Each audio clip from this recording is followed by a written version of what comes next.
신약 개발 임상시험의 실패가요, 오히려 성공으로 가는 가장 확실한 지도가 될 수 있다면 어떨까요?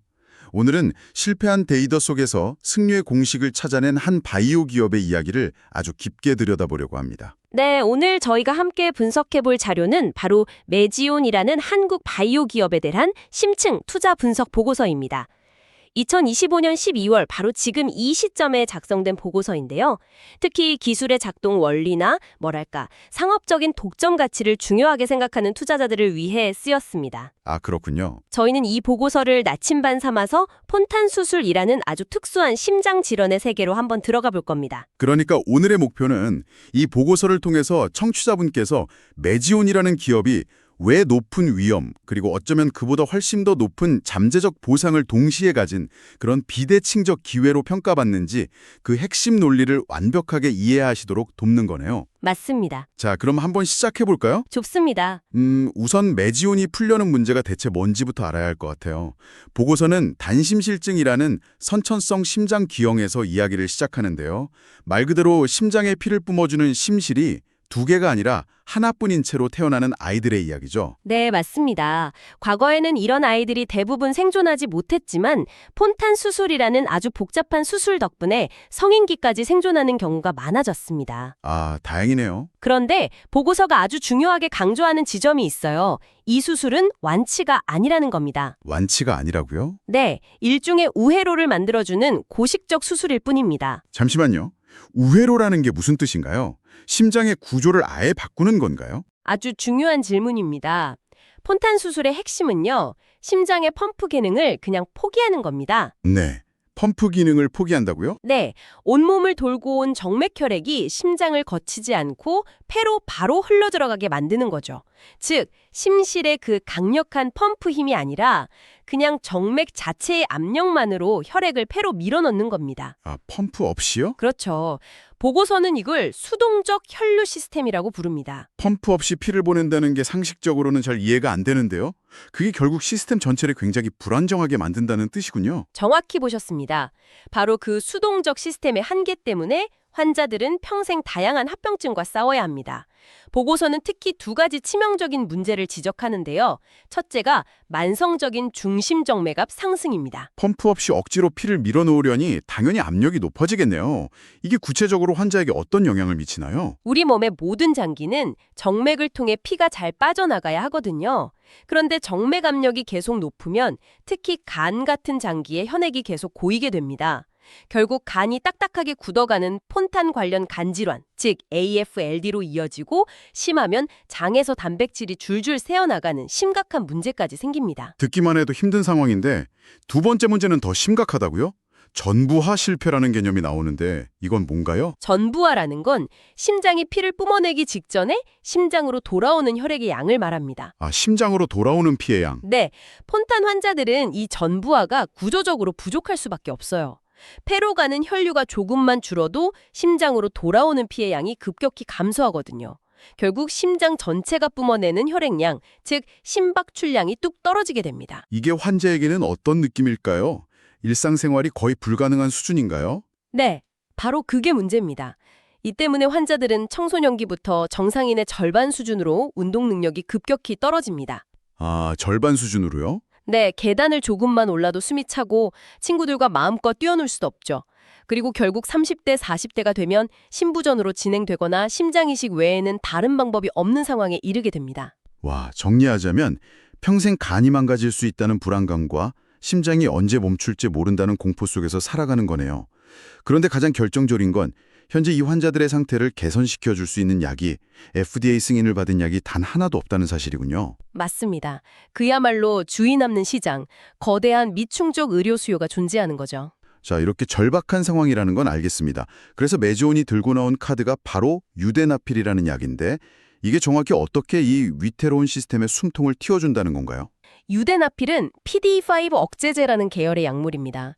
가장 기본적인 원리는 폐로 들어가는 혈관, 즉 폐동맥을 확장시켜서 혈액이 더 부드럽게 흐르도록 만들어주는 겁니다. 아, 좁은 길을 넓혀서 교통체증을 풀어주는 것과 비슷하네요. 네, 맞습니다. 수동적 혈류 시스템의 가장 큰 저항 요인인 폐혈관 저항을 낮춰주는 거죠. 그런데 여기서 바로 궁금증이 생깁니다. 보고서도 이 질문을 던지죠. 왜 하필 유대나필인가? 사실 PDE5 억제제는 이미 시장에 꽤 많잖아요. 뭐 실데나필이나 타다라필 같은 약들이 있는데 유대나필이 뭐가 그렇게 특별한가요? 바로 그 지점이 이 이야기의 기술적 핵심, 보고서가 말하는 기술적 해자입니다. 다른 약들과의 차별점이 너무나 명확하거든요. 보고서는 크게 세 가지를 꼽습니다. 첫 번째가 최적의 반감기입니다. 반감기라면 약효가 지속되는 시간, 그게 왜 그렇게 중요한가요? 폰탄 환자들은 평생 약을 먹어야 하잖아요. 그렇죠. 그런데 실데나필은 반감기가 약 4시간으로 너무 짧아요. 하루에 서너 번씩 꼬박꼬박 챙겨 먹어야 하고 혈중 농도라 롤러코스터를 탑니다. 반대로 타다라필은 너무 길어서 부작용 우려가 있고요. 아, 그럼 유대나필은 딱 그 중간에 있는 건가요? 정확합니다. 11시간에서 13시간. 그야말로 스위트 스팟에 위치합니다. 아침 저녁 하루 2번만 먹으면 24시간 내내 안정적으로 혈관을 확장시킬 수 있는 거죠. 환자 입장에서는 정말 편하겠네요. 그렇죠. 복약 순응도 측면에서 게임의 판도를 바꾸는 수준의 장점입니다. 알겠습니다. 최적의 타이밍. 그럼 두 번째 차별점은 뭔가요? 이게 더 강력해 보이는데요? 독보적인 간 안전성. 보고서는 이 부분이 사실상 다른 경쟁 약물들의 진입을 막는 가장 강력한 방어벽이라고 강조합니다. 아까 그 폰탄 관련 간질환 때문이군요. 맞습니다. 폰탄 환자의 90% 이상이 이미 간 질환을 앓고 있어요. 간이 이미 약해져 있는 거죠. 그런데 경쟁 약물인 실데나필은 간 독성 이슈가 보고된 바 있습니다. 이런 환자에게 간에 부담을 줄 수 있는 약을 평생 처방하는 건 의사 입장에서 엄청난 부담이죠. 하지만 유대나필은 그 부분에서 자유롭다는 데이터가 있다는 거고요. 그렇습니다. 간의 부담이 현저히 적다는 임상 데이터를 확보했습니다. 이건 단순한 장점이 아니라 다른 약들이 이 시장에 들어오지 못하게 하는 결정적인 무기가 됩니다. 마지막 세 번째는 높은 선택성이네요. 이건 부작용과 관련된 이야기죠. 네. 다른 약물들은 PDE5 외에 다른 효소들을 건드려서 시야가 흐려지거나 근육총이 생기는 등의 부작용을 유발할 수 있습니다. 유대나필은 PDE5에만 선택적으로 작용하는 능력이 뛰어나서 이런 부작용이 현저히 적습니다. 역시 평생 복용을 고려하면 매우 중요한 부분이죠. 정리해보면 최적의 복용 편의성, 환자의 기저질환을 고려한 안전성, 그리고 적은 부작용, 이 세 가지가 합쳐져서 유대나필만의 강력한 선벽을 구축하는 거군요. 맞습니다. 이론적으로는 완벽에 가까운 약물인 셈이죠. 그런데 바로 이 지점에서 이야기가 흥미로워집니다. 이론적으로 이렇게 완벽한 약이라면 왜 첫 번째 대규모 임상 3상, 퓨엘1은 실패했을까요? 보고서를 보면 1차 평가지표 달성에 실패했다고 나와 있거든요. 이게 이 이야기의 가장 큰 미스테리입니다. 바로 그 실패가 이 이야기의 핵심 반전입니다. 보고서는 실패의 원인이 약의 효능 부족이 아니라 명백한 임상 설계의 오류에 있었다고 분석합니다. 설계의 오류요? 네, 이른바 슈퍼펀탄의 역설 때문입니다. 슈퍼폰탄이요? 그게 뭔가요? 히어로 이름 같은데요? 말 그대로입니다. 당시 임상에는 운동 능력이 거의 정상인에 가까운 아주 건강한 펀탄 환자들이 다소 포함돼 있었습니다. 이들은 이미 신체 능력의 최대치에 도달해 있었기 때문에 약을 투여해도 운용 능력이 더 이상 개선될 여지가 거의 없었던 거죠. 아, 이걸 천장 효과라고 하는군요. 네, 와, 그건 정말 허탈한데요? 약은 제대로 작동하고 있었는데 시험 방식이 잘못돼서 실패한 것처럼 보였다는 거잖아요. 아니 근데 그게 명백한 실수였다고 지금 와서 단정할 수 있나요? 아주 날카로운 지적입니다. 물론 당시에는 그게 최선이었을 수 있죠. 하지만 실패 이후 데이터를 파고들자 놀라운 사실이 발견된 겁니다. 메지온이 사후 분석을 통해 실제 치료가 필요한 환자군, 즉 운동 능력 예측치가 80% 미만인 그룹만 따로 떼어서 데이터를 다시 봤습니다. 그랬더니요? 그랬더니 유대나필의 효과가 통계적으로 매우 뚜렷하게 나타난 겁니다. 명백한 약효가 데이터로 증명된 거죠. 아, 그러니까 전체 데이터는 슈퍼폰탄 때문에 희석돼서 실패처럼 보였지만 그 안을 들여다보니 약이 필요한 사람들에게는 확실히 효과가 있었다는 증거를 찾아낸 거군요. 바로 그겁니다. 메지오는 이 실패 속 성공 데이터를 들고 FDA와 협상에 나섰고 이게 신의 한 수가 됐습니다. FDA가 메지온의 분석에 동의하면서 새로운 임상인 퓨얼2의 설계 방향을 사실상 직접 가이드해 줬습니다. 어떤 식으로요? 두 가지 핵심적인 합의가 있었습니다. 첫째, 약효가 나타나기 힘든 슈퍼폰탄 환자들은 처음부터 임상에서 제외할 것. 아, 네. 둘째, 이렇게 명확하게 타겟팅된 환자군에서 1차 평가 지표만 충족시키면 더 이상의 추가 임상 없이 신약으로 승인해 주겠다는 약속을 받아낸 겁니다. 잠시만요. 그건 게임의 규칙이 완전히 바뀐 거 아닌가요? 이미 성공했던 조건을 그대로 다시 한번 재현하기만 하면 되는 시험이 된 거잖아요. 그래서 보고서는 이 상황을 확률이 조작된 게임이라고까지 표현합니다. 와, 첫 임상의 실패 데이터가 오히려 두 번째 임상의 성공 확률을 극적으로 높여준 아주 역설적인 상황이 만들어진 겁니다. 실패가 성공으로 가는 가장 확실한 지도가 된 거네요. 정말. 그렇죠. 이게 끝이 아닙니다. 의료기술의 발달로 생존율이 계속 높아지면서 20년 내에 환자 수가 2배 가까이 늘어날 전망입니다. 그래서 성장형 희귀질환 시장이라고 부르죠. 7만 명이면 사실 아주 큰 시장은 아니라고 생각할 수도 있는데 성장한다는 점이 중요하군요. 더 중요한 포인트가 있습니다. 바로 환자 연령의 변화입니다. 2030년에는 전체 환자의 64%가 성인일 것으로 예상됩니다. 즉, 약의 주 소비층이 구매력 있는 성인으로 계속 확장된다는 뜻이고 평생 약을 먹어야 하니 고객 생애 가치가 매우 높다는 거죠. 그렇군요. 그럼 가장 현실적인 질문. 매출 잠재력을 어느 정도로 보고 있나요? 희귀의약품이라 약가가 매우 높게 책정될 가능성이 큽니다.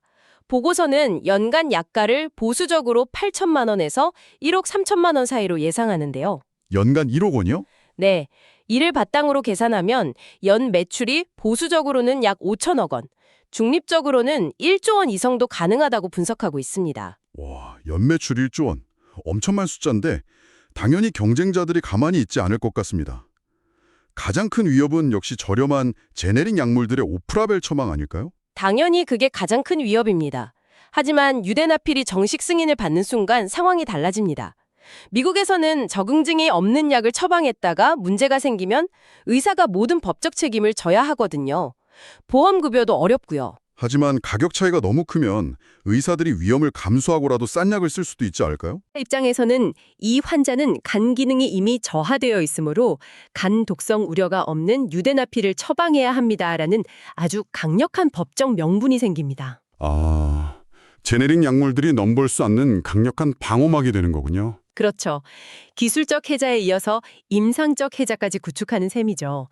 그리고 여기에 결정적인 경제적 해자가 하나 더 있습니다. 바로 특허입니다. 특허요? 네, 메지오는 2025년 12월 바로 이달에 폰탄 환자 치료 용도에 대한 핵심 특허를 확보했습니다. 이 특허가 2040년까지 유효합니다. 앞으로 약 15년간 아무런 경쟁 없이 이 시장을 독점할 수 있는 권리를 확보한 겁니다. 와, 15년 독점. 이건 향후에 빅파마와의 M&A 협상에서도 엄청난 무기가 되겠네요. 맞습니다. 회사의 가치를 극대화할 수 있는 매우 강력한 협상 카드가 될 겁니다. 알겠습니다.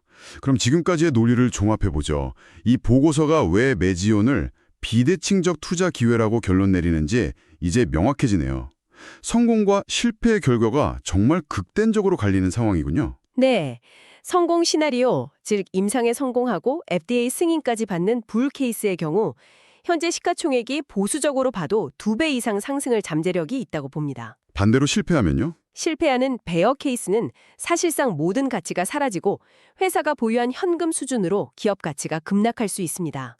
마이너스 90% 이상의 손실 가능성도 열려 있는 거죠. 그야말로 모든 것을 건 한판 승부네요. 그래서 보고서는 투자자들이 주목해야 할 결정적인 순간들을 타임라인으로 명확하게 제시하고 있군요. 네, 첫 번째가 바로 오늘 2025년 12월 16일로 예정된 기업 설명회고요. 그리고 가장 중요한 순간이 곧 다가옵니다.